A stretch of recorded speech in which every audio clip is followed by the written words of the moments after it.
Hey guys, welcome back to the Leading Edge Cricket Podcast. Episode number 69 is here, and I'm Rob, one half of the Leading Edge Cricket, joined by the co-host of the show, Rich. Hey Rob, what's going on? I'm doing good, my friend. Yourself? Yeah, very good, very good. Episode 69, love that. What number am I thinking of? I have no idea. I have absolutely no idea, but we are in a little bit of celebration mode at the moment, aren't we? Oh, just a bit, mate. That's why I'm a little bit giddy, and that's why I'm throwing out the bizarre nobody's going to get Bill and Ted reference. So I apologise for that. But yes, giddiness is totally on for both of us at the moment. It is. So the new website has launched, and if you haven't already been over it, it'll be down in the description. www.leadingedgecricket.com, full of articles. Cricket writers from around the world writing about their passion for cricket, podcasts, interviews, books and gear reviews, gaming and soon-to-be coaching. There's heaps and heaps of stuff, Rich. So much time and effort and passion's gone into this, and we're so happy it's finally out there. Oh, absolutely, man. Yeah, really, really proud of the effort. I mean, you've put a ton of work in there, mate, so that's amazing. Shout out to Adam Pointer, my friend, who obviously set the site up for us initially, didn't he? And got us going, got the logos going, and all the rest of it. So hopefully everyone will appreciate, the fresh look, the fresh logos, and just the fact that it's open there. It's for everybody. We want everyone to get involved in it. Yeah, it's incredible. Such a good team effort, and we've created this community of writers. And if anyone wants to join, please feel free to hit us up on Twitter, www.twitter.com/leadingedgepod. We're always looking out for more writers from around the world, but we've got about 21 in the pool at the moment, and it's great for people just to share their opinion on anything cricket related. How many? 21 writers in the pool. Good Lord, man. It's almost a touring squad. It is a touring squad with a physio, coach, fitness person, and a masseuse. I was about to say, no, that's just the England backroom staff, 21. That's not including players. It could be the England team trying to work out how to stop Johnny Bairstow getting bowled. Not going there. Not going there. So, as part of the launch week, we had the podcast launch with ex-Australian and Nottinghamshire Cricket Club legend David Hussey. That has gone live as of Monday UK time. And today, we are following it up with another blockbuster, an absolute firecracker. On this podcast, we have a 40-minute interview with Kent, England Lions star and potential England opener Daniel Bell Drummond. Love this, Rob. Very excited for this one. You're a big fanboy, actually, aren't you? Can I call you a fanboy of Daniel Bell Drummond? No. No, you can't. I'm a big fan of Daniel Bell Drummond. I'm a proud card-holding member of the Daniel Bell Drummond fan club. But I don't want you to call me what you just called me. No. I just think he's such a talented player. He's one of those guys that he's just got that something. We don't quite know what that something generally means or is with cricketers, but he's got what I think you need. And he always puts in performances against the better sides, the touring sides. And whenever I've seen him, he scored runs, and he scored runs in a good way. So, yeah, I'm a big fan of him. He's just, there's an article coming soon, Rob, as well, that somebody, one of those 21 writers, me, has put together, where we look at the potential England openers, who is going to take that spot in the summer as we look ahead to the Ashes. And Daniel Bell Drummond has to be in that conversation. And I'm sure, don't want to get into spoilers here, but I'm sure he'll accept one of the main criticisms of him is he's got to score a few more runs. But he's got everything. He's He's a great guy, great conversation, very openly talks about his cricket growing up, where he's from, what he's been doing, playing for England Lions, the differences between training at county level to training with the England team. That's really insightful, as well as some of the weaknesses around in game and how he goes about working through what he needs to do to take it to that next level. Now, the link for Rich's article that he's talking about is ranking the possibilities for the next England opener for the Ashes series will be linked below, and this video will be linked into that website as well. So make sure you go check it out, guys. So Daniel Bell Drummond, it's a great interview. He is one of the top 6 guys that are around, Rich. Who else was in your list that you were making in terms of in county cricket now that could be the next England opener? Oh, I don't want to ruin it, buddy. You got to go and click on there and go and have a read. So, well, it's a difficult one, isn't it? I mean, he's definitely a name in there, isn't he? I think I've spoke about a guy called Nick Gubbins for a while now, haven't we? Yep. He's somebody in there, and it's really interesting as well to see someone like Jason Roy starting to get a lot of coverage recently as well. Another name. We know the selectors really are fond of those white ball runs and performances. So that's another name that's going to be considered. There's a few more in there as well. Go and have a click. Go and have a look. There'll be a couple in there that you're probably not expecting. and one that I was really disappointed that I had to write about, but I've heard the rumours, so had to include one of those. Make your guesses after you've read it. Yeah, no, it's great stuff, mate. Great article. Can't wait to see it go live. Can't wait for this podcast to go live. It's been a hell of a week for us on the podcast, and just a massive shout out to Daniel Bell Drummond just for giving 40 minutes of his time. When we initially spoke, he's like, yeah, I'll give you 5 minutes, mate. 40 minutes later, we're still chatting about cricket, and there's some awesome stuff in it. From playing Sydney grade cricket and opening with David Warner, all the way through to playing to the Auckland Hearts, and what it means playing for cricket in England in county seasons in April when the ball's seaming around. And if there's any problems with the county game, which, Rich, we know we're very passionate about trying to fix one of these days on a podcast. One day. One day we will get there. But yeah, it's a great interview. Go check out the articles below that Rich has done. This is Daniel Bell Drummond. So joined now by Kent, England Lions and current Auckland Aces opening batsman Daniel Bell Drummond. Daniel, welcome to the podcast. Thanks a lot. Great to be on. Oh, it's absolute pleasure to have you, my friend. You know, you're very highly touted on this podcast for a long time. My co-host Rich, who's not with us, it's 3 a.m. in the UK. He's a huge fan of yours. And he's been beating the drum, no pun intended, for quite a long time about seeing you go on and progress. So it's absolutely awesome you're able to with us. And you're currently spending time in Auckland where I am, and I live with my family. And I guess I just wanted to find out how you're going about it. How did it come about that you got a call from Auckland Aces and going, hey, we've got some Super Smash T20, come and have a game with us? Yeah, it's been a really good winter actually. I was playing grey cricket in Sydney for Randwick Petersham.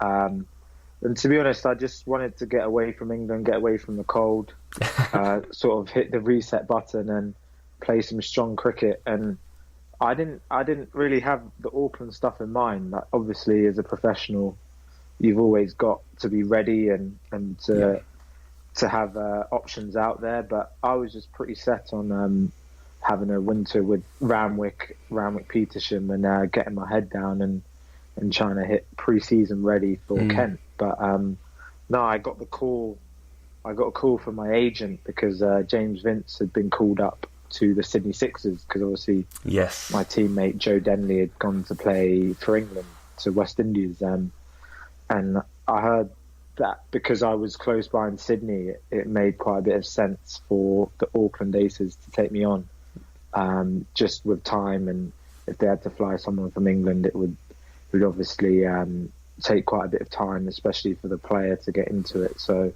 yeah, and you've done superb as well. You've literally hit the ground running and come on and bagged a couple of 50s and taken the team through to the elimination final. Yeah, it's been a dream start so far. Obviously, the main games are coming up now, so it's crunch time now in the tournament. But I couldn't have wished for a better start. Yeah, no, it's brilliant. And honestly, it was great. As soon as we saw you were coming over to play, was like, this is fantastic. You know, big fan. We've seen you play a couple of times down there. We'll be down with the family on the weekend to watch the game. So touch wood, you guys can bring it home. One thing I wanted to ask you about, when I saw you playing grade cricket in Sydney, you know, it's historical English pros go across to Australia and really get tested in Australia. Lots of sport stuff, lots of banter. I remember reading Alex Stewart's book back in the day about him going and playing grade cricket. How did you find the standard of the cricket playing, assumably first grade cricket in Sydney? Yeah, I think all those things are quite true. They definitely target English players. But no, I've been there quite a few times, not to Sydney, but I've been over to Australia for winters, to Brisbane before. Yeah. And being 25 now, 26 later this year, I know my game a bit more. I know myself a bit more, so I'd be more accustomed to the challenges that, being English, we could face out there. But the standard was very good, especially for amateur cricket. There's not much better standard for amateur cricket, and they like to let you know about it as well, which is good fun. But no, it's a very good standard, and obviously lots of English guys go abroad and play out there because purely for that reason, you get tested. And it's once a week as well, so you're not going to burn yourself out for the English season. Yeah, so it's perfect. Excellent. And you normally get some pretty decent players, such as yourself, but decent Aussie players dropping down and just randomly playing grade cricket. Did you come across any of the ex-pros or any particularly young guys coming through that you thought, wow, okay, this guy's turning up on a Saturday? Yeah, I mean, obviously, what you mean this time in Sydney? This time in Sydney, yeah. Yeah. Well, I played with David Warner actually, because he was, because of all the stuff that's been going on with him. He has to play grade cricket, or he did at the back end of last calendar year. So I was opening the batting with him in some games, which is pretty fun. Wow. And yeah, we had a few good young players as well. So Jason Sanger and Daniel Sams, who both played for the Thunder. Yeah. So yeah, we had a really strong team, especially with all those guys around. And yeah, we played against some good teams as well. I'm trying to think who I played against. I wasn't there. I was only there for two and a bit months. Obviously, the break over Christmas. But my the guy who I was living with, also Zach Crawley, he plays with Kent. He was playing with and against some very good cricketers as well. So I think he played against Trent Copeland. Oh wow!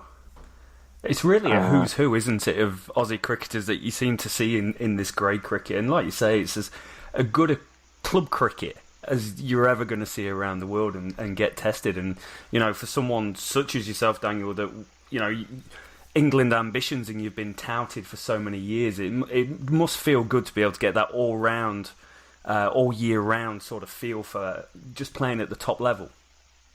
100%, especially the standard we play at in England. I personally find it hard to drop off and have a long break from it. Yeah. So it's like you said, it's brilliant that the standard's so good, and the players that come and play most weekends are brilliant. Like that come back from the state team are very good, if not international. So it's a brilliant opportunity to tick over and to also learn about your game and try a few things out as well. Yeah, definitely. So from what I can read about you, you've been in cricket all your life, and your dad was a cricketer as well. And for you personally, was cricket always the goal? It was the one thing that you kind of held your dream on and said, that's where I want to take my life? Yeah, pretty much. I mean, I just loved cricket from a kid. My dad used to take me everywhere with him. He played a decent standard, not professional, but yeah, he likes to tell me about it as well. I bet he was good when he tells you about it as well, wasn't he? Yeah, exactly.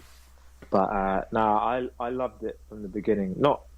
I didn't have a path set out, but obviously watching the TV as a young kid, that's what I wanted to be, a cricketer.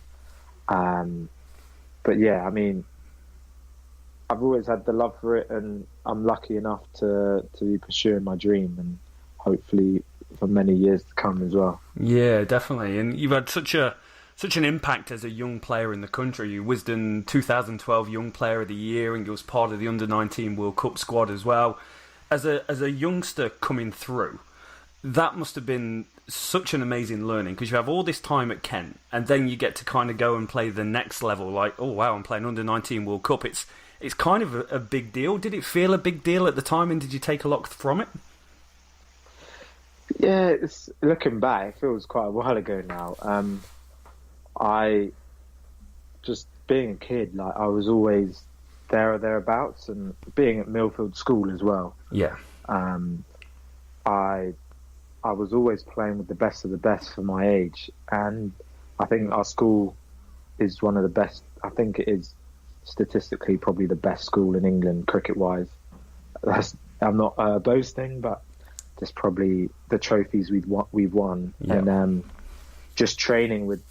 I play against so many guys on the county circuit who were at Millfield when I was there, or even Hildreth was there before me. Just so many guys. So I was always in and around very good cricketers, and I played for England 19s when I was 16 as well. Yeah. So it's weird. It just felt felt quite normal for me to be playing up the levels and being exposed to a great standard as a kid. Mm. Who were the big influences, such as coaches? Because I remember seeing you had Jimmy Adams as a coach at one point. Was he the big influence around Kent and around the setups that really got you, or was there anyone else? No, I mean, Jimmy was great. Obviously, my family's Jamaican, so being coach, it was one of my idols when I was a kid. So that was awesome, and I still speak to him now, and he gives me a lot of advice. And he was a brilliant coach for me then. But I was obviously in the system well before he came, and there's a lot of people at Milford School helped me, like cricket coach at the time called Mark Davis, and also Richard Ellison, who played for Kent in England. I'd say those two had a massive impact on me at Milford School. And then through Kent was Simon Willis, who was running the academy when I was coming through.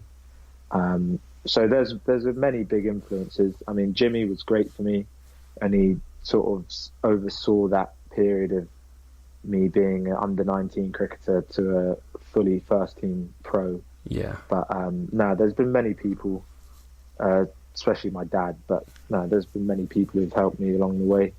No, that's great. And how did that feel? So that first time you get the call and it's like, okay, we need you to step into that Kent first team. What was going through your head? Did you feel confident, or was it a mixed bag of nerves, emotion and passion going through? Yeah, it was a weird one. I sort of had two different debuts. So the first class game, which was my first game, that was just against the uni. Yeah. And I was playing with all my second team friends because the first team had a heavy schedule. So they rested all the first teamers for the university game. So that was an official debut, but it didn't feel like it as much, other than the scores were on Cricinfo, or do you know what I mean, or BBC yes. Sport. But yeah. I was still with all my, at the time it was like Matt Coles and Sam Billings. Yeah. But we were all in the second team then. But my first sort of official first team game against the county felt amazing. It was just off the back of an under-19 series against South Africa.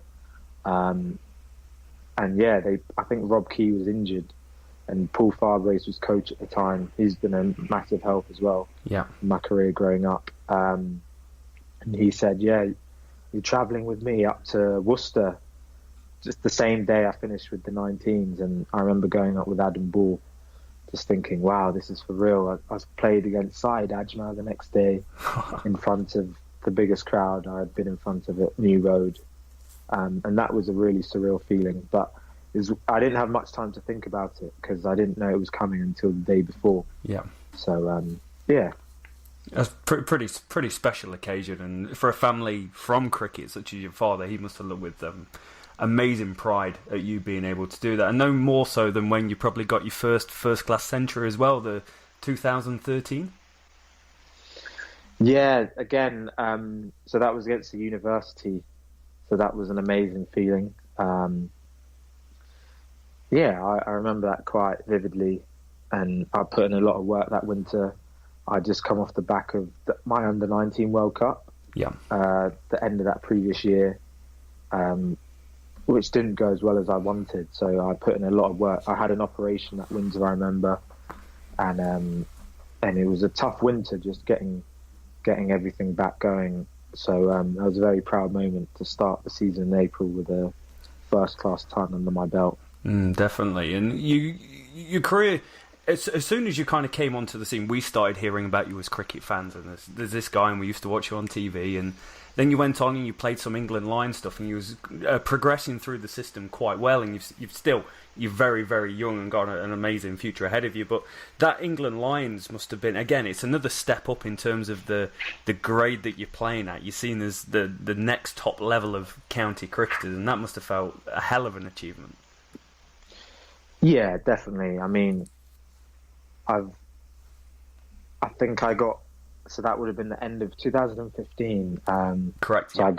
I got a ton against the Aussies that summer. Yeah. So I didn't have the best of summers, but I got a ton better than the runner ball against the Aussies, and I feel the England selectors or the England Lions guys looked at that and thought, because I was only 21, 22 at the time,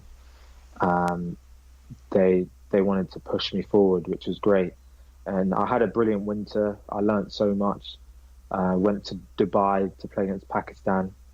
I was on the bench for most of it, but I learnt so much that winter, and all the guys I've played with have played for England. So I hope to make the grade as well. But yeah, that was a winter I'll never forget. It felt very real then, because the England team were in Dubai as well at the time, and I remember we had a couple training sessions together with them, and yeah, that was the first sort of time I thought this is real. Like, not that I obviously thought I'm playing for England tomorrow, but I just thought, yeah, this is Hales and this is Butler, and I'm actually, it's not playing against them for Kent, I'm actually wearing the same kit as them and a part of this environment. So that felt amazing. What changed in those sessions? So for me, as the keen club cricketer, you go up to the next stand and everything changes: the professionalism, the training, the quality. What if you could pinpoint one thing when you walked into that England setup and you're training with those guys? What kind of makes it stand out from training at a county level? It depends. I don't think a lot. So I don't think from club cricket to professional cricket, that's obviously everything happens a lot quicker and everything's a lot more professional because we have time and we get paid to do it. But I wouldn't say much because all the guys, they get what they need to get done. So if anything, I'd say it was probably more chilled to the extent that the England guys were in the middle of a tour, and so like Root would bat for a while in the nets, whereas some other guys would just get a couple balls and then just go and chill out. So it's almost the opposite because they're at that level where they know their own game, and they'll get what they need to get done. And it was just sort of that managing of yourself as a cricketer. I felt just that independence they had just made it very real because they're obviously paid to play for England. They're the best in the country, and they were sort of given the onus to manage that. Obviously, they always have their hard sessions, but this was in the middle of a tour. But it just seemed very surreal, like just seeing guys doing their different things and watching how they go about it. How do you see the mental side of cricket, of being a top-level professional? Because we spoke to a guy called Francois Leclue, who's a former South African under-19 captain around Dean Elgar's sort of era, and he said the difference for him was the mentality at the top between the top guys, the confidence that they have in themselves to be able to go and perform and do what they need to do to get ready because they know things inside out. How have you found that part of the game in terms of transferring all your runs throughout the years and kind of taking it to that top level? Yeah, it's a very good question, actually. I genuinely think people are very different, and different things drive people. So obviously there's a reoccurring theme would be the confidence factor and guys knowing their own game. But I know some people are driven by fear of failure and they'll train a lot harder than they play just so they've got everything covered in the nets, and other people are the complete opposite. They want to feel good in practice and get the ball hitting the middle of the bat, and just know that they're feeling confident. So I think it's just the key thing that I found, and I'm still learning and I haven't made it to that level, but it's definitely which I touched on with your last question, but the individual side of things. So doing what you need to do to be ready, and it's not necessarily a one-size-fits-all situation. But yeah, that's the main thing I've seen, just guys confident in their own games and knowing what makes them tick. It's an interesting part of sport, and so many good books that you can really get stuck into, and I find that part of it fascinating. There's one more thing on this part of your career that I want to talk about, and it's when you went and scored, you got 171 not out against, I think I'm right in saying it was Sri Lanka A, and you was batting with Ben Duckett at the other end, and it's actually the second highest List A partnership on record. That must have been just a red letter day to write home about, and things like that don't happen every day, hence it's the second highest of all time. How good was that? Yeah, it was awesome. I mean, it feels ages ago now. It was at my home ground, Canterbury, as well. I love that, and to do it in front of my home supporters as well was amazing. But no, I didn't really. I was straight into a 50 over game with Kent the next day, so I didn't really have much time to digest it. But no, looking back, it's a brilliant achievement and something I'm very proud of. Yeah, definitely. You'll probably find that throughout your career, right? It just becomes another stepping stone to the things you go and achieve. And one day you'll sit there, you'll look back with a nice cup of tea or a beer, and you'll go, "Wow, that was a pretty good day, actually." Yeah, exactly. Sometimes just when you're in the thick of it, you don't sort of realise the sort of impact it has, especially the good stuff. Like, because you're on to the next game so quickly. It's sort of this one challenge after another. But no, that was a big moment for my career.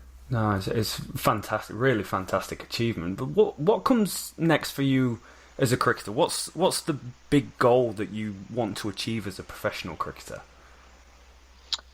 Obviously, it's to play for England. There's no doubt about that. But yeah, I have to take it a step at a time.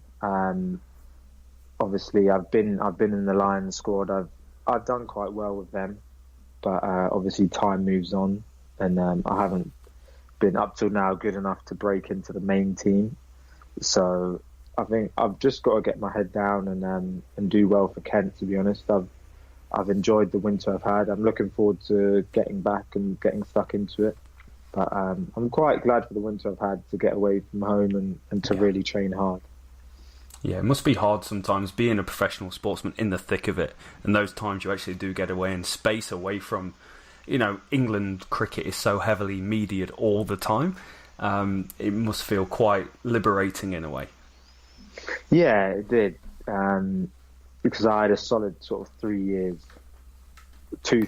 on the Lions, and involved with that north-south stuff. Yeah.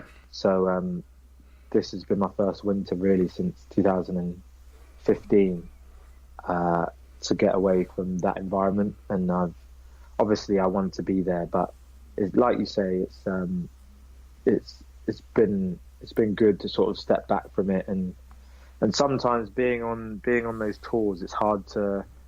Obviously, you improve your game by dealing with pressure and learning off people around you, but sometimes to take a step back and sort of look at the basics of my game and to just take a breath of fresh air and just to analyse my career or my batting and whatever. It's been good actually. So that's I'm great. Looking forward to the season. Yeah, so it's an interesting year coming up for English cricket as a whole. County cricket, first class cricket, T20 cricket's all there, but it's World Cup year, it's Ashes year, and when we go through on the podcast and we talk about the England opener problem that there's been for quite a while, and it's been a revolving door of openers that's coming in and failed slightly since Andrew Strauss and Alistair Cook had that amazing partnership up to 2012, and your name always comes up into conversation around here. And do you see yourself as part of that conversation? Just going, hey, I am ready. I'm one of the next guys that could potentially open for England. Yeah, obviously I believe in myself, and I feel one day I can be good enough for that, whenever it is. But ultimately, I haven't really put the runs on the board, so I can't really have any complaints. I'm working hard, and whatever happens this year with Kent, I'll be putting in my all. But no, like you said, a lot of this interview has been about my sort of path going upwards and through 19s and England Lions, and the last 2 years has been, I wouldn't say it's been tough because I'm still living the dream I've always wanted to do, but I've never had a point like this in my career where sort of I've been off something that I was on. So it's been, like I said, it's been a good winter to get away and try and come back stronger, and have been out the limelight for a little bit, and hopefully put into work what I've been doing over the winter. Yeah, we definitely hope you have a really good county season, because like we said, we really rate you as a cricketer, and we'd love to see you in and around that England team. We did put out a couple of questions to the listeners of the podcast. There's just a couple I want to ask you here. One is actually about Joe Denley. And Joe played in the second test in the West Indies, had a tough time opening the batting, but he's moved down to number 3. Made a really good 69 today or overnight New Zealand time. Do you feel he's done enough as a player in that number 3 role, probably to warrant the next Test match against Ireland in the middle of the summer? Yeah, for me, 100%. I don't think, like we've discussed, no one's really put their hand up for the top 3 role, and I don't. Yeah, 100%. He's his stats in first class cricket over the last 2-3 years have been phenomenal, and I think he's an all-rounded cricketer. He plays spin well, he plays seam and the quick stuff very well. So for sure, I mean, obviously he'll be 33 at the start of, I think, next English summer. Is it 32 or 33? 32, 33, yeah. Yeah, so obviously the selectors would probably think age isn't on his side, but from my opinion, like he's a very good fielder. He's one of the best fielders at Kent, and he's coming into his best form. He's been in the best form he's ever been in his career over the last 2 years. So I think for me, I'm biased, but he definitely has to start the Ashes now, and hopefully he can continue the form he showed over the last 2-3 years into the Ashes. But no, definitely, I think he's technically up to it for that role as well, and he's been batting in that part of the order for all his career. So no, I hope the selectors agree with that opinion and stick with him. Stick with him, yeah. No, it would be good to see, especially that Aussie bowling attack. It is a very good bowling attack, that seam attack. So if he's good at playing seam, let's keep him up there. Another question is, if you could change one thing about county cricket, now there's so much said about the structure of English first-class cricket, but if you could change one thing about county cricket, do you know what it would be off the top of your head? It's a tough one. I don't know, purely because a lot of the things people say, the ECB have tried, and then there'll be other things which pop up. So one of my things would have been to split up the tournament, so it's not like you're changing from red ball to white ball to red ball. Yeah. That would have been my thing, but then they did that, and then all the championship games happened to be in April, May or September, because they've left a chunk either side for white ball cricket. So it's a tough one. I know obviously the ECB have tried different theories, but yeah, probably it's a tough one. But nah, I don't know what they can change. They get a lot of stick, and it's hurt a lot of batsmen's careers. Yeah. Playing, including myself, playing a lot of the games in April or September.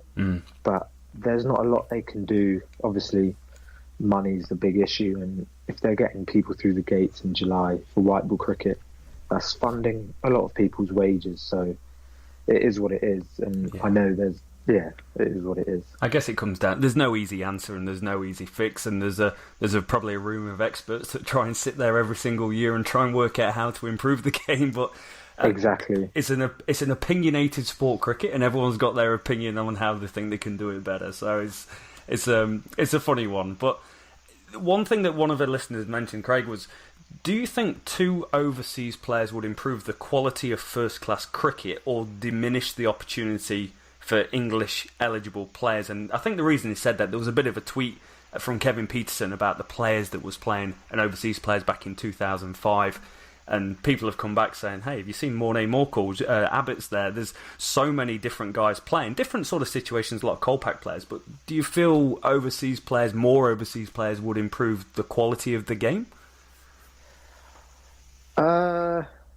It's a tough one. I mean, Division 1, I think there's a lot of good young English players, or English players full stop, who make up those teams. And I think there's a lot of overseas talent anyway who obviously turned to Colpack. I think Hampshire had like a bowling attack of Dale Steyn, Fidel Edwards, Kyle Abbott, who are all international cricketers in their day. Yeah. So I do think it's fine as it is. Obviously, if there was 2, the standard would definitely improve. But no, I do think it's fine as it is, to be honest. And we are getting some very good overseas, and even in both divisions, to be fair. So no, I think it's fine as it is. And there are we obviously allowed 2 overseas for the 2020 tournament, which is great. So, no, I think it's fine as it is. No, that's good to hear. Actually, it's good to hear. I think 1 is fine, and it gives decent structure to the game, and it gives English players the opportunity to face good bowlers without being too heavy one way or the other. So that's really good to hear. One of the other questions is, and it's an interesting one, this: are you always happy to open the batting in county cricket, or have you ever thought about being a middle order batsman in that format of the game? Yeah, I actually, because I struggled a bit in the red ball stuff in the championship, and I actually, for the last part of the season, moved down the order to 5, I think. So, yeah, I have actually done it, let alone thought of it. But no, I've always wanted to be an opener, but ultimately, yeah, whatever team selected or wherever I have to fit in, I will for sure. But no, it can be very tough in the county season. I think the Kent average first innings score in Championship cricket was 136. Oh wow! And we obviously got put into bat nearly every game at home because of the toss rule. Yeah, and we got promoted as well. So I think that just shows how tough it's been for batsmen in general, especially with the new ball. So, no, but my dream's always to open, and I one day want to do that for England. But obviously, I've got to put my head down and score some runs and see if that ever happens. Yeah, no, that's really good. I've just got one more question before we go into some of the stuff that you do from outside of work. So we was talking to Dave Hussey 2 weeks ago, and he was talking about the standard of first-class cricket in terms of runs. And they've got the same problem going on in Australia. He's like, to play for Australia, you need to go and score 1,000 state cricket runs, and that's the standard you should get. And he's going, well, guys just can't do that. And my question for you is based on, has the impact of white ball cricket, so the ability to go see ball, hit ball, get going from ball 1, actually affected part of cricket where it's getting down nitty-gritty and batting time? Yeah, it's a very good question. I think there's so many different reasons why I think the batters in red ball cricket struggle this day and age. But yeah, I think that's one of the main reasons, that just the art of gritting it out isn't there amongst a lot of players now because of how free players are in 2020. And if you're playing half of your games of white ball cricket, you're not obviously going to be as tight technically as people were 30 years ago. But I do think wickets have played a massive part. Yeah. Because when there was a flat wicket in county cricket, I think we had a draw. We got 500 both games. And yeah, I don't think batsmen have fully lost the art of playing the red ball and having tight techniques. But I think a lot of the wickets have a part to do with that. I mean, I think there was one test match, India played Australia at Perth, and the ball was taking off and every batsman nearly got hit. And the amount of people coming out on social media and saying that game was great for test cricket and entertaining. Well, you can't have it both ways. I think if you find that entertaining, then you just have to admit batsmen aren't going to average 55. Exactly. Like they might have done in the 90s. Yeah. And every seam attack throughout the world has had a good year. I saw West Indies, they had an amazing year. I've seen India have had an amazing year, seam attack wise. So I do think some of that is to do with the techniques, and some of it's also to do with the wickets we play on. No, you make a fantastic point there, because there was a period where Test match cricket was starting to become a little bit dull. It was 500 plays 500, and guys were scoring these huge runs, but a good wicket where it's 350 is a good score and someone gets a really good 100 and there's bid in it for the bowlers, that's entertaining cricket, and that's what will keep Test match cricket alive and well. And Rob Key was almost echoing your points during the lunch show of the West Indies game the other day. He was saying early county championship games affect batsmen scoring runs. Pitches that are niche pitches for medium pace bowlers who do a lot with it, and the negate that it has on the batsman and also spin bowling in England was absolutely huge to him. 100%. I mean, I played a lot of my young career with Rob Key, and yeah, he would be the first to tell you that.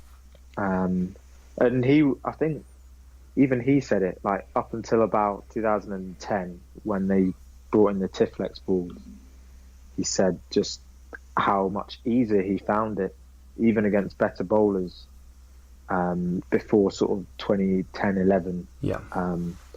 When the Tiflex came in or the roller wasn't used. I can't remember the exact rules, but something changed. And he just says how much harder he found it through the back end of his career.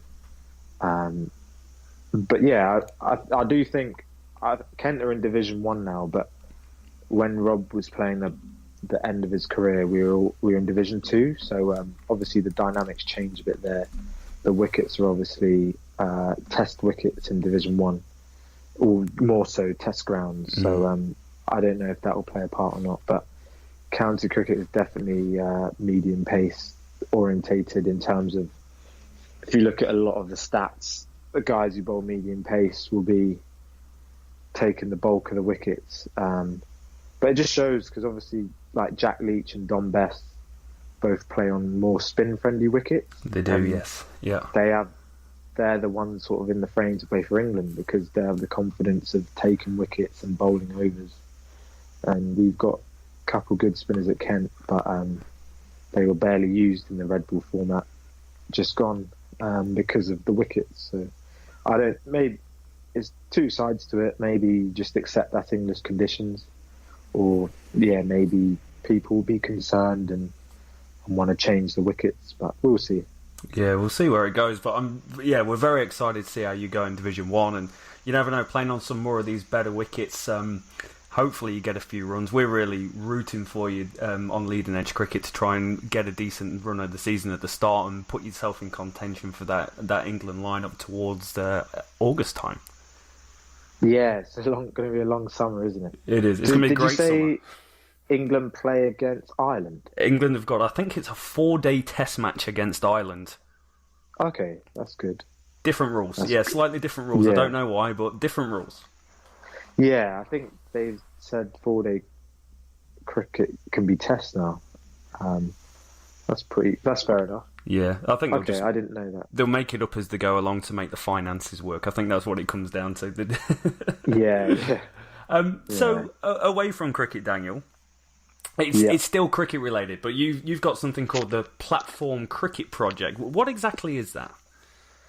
Yeah, so it's basically a cricket charity in South London. It's in Lewisham. It's hopefully expanding into other parts of South London.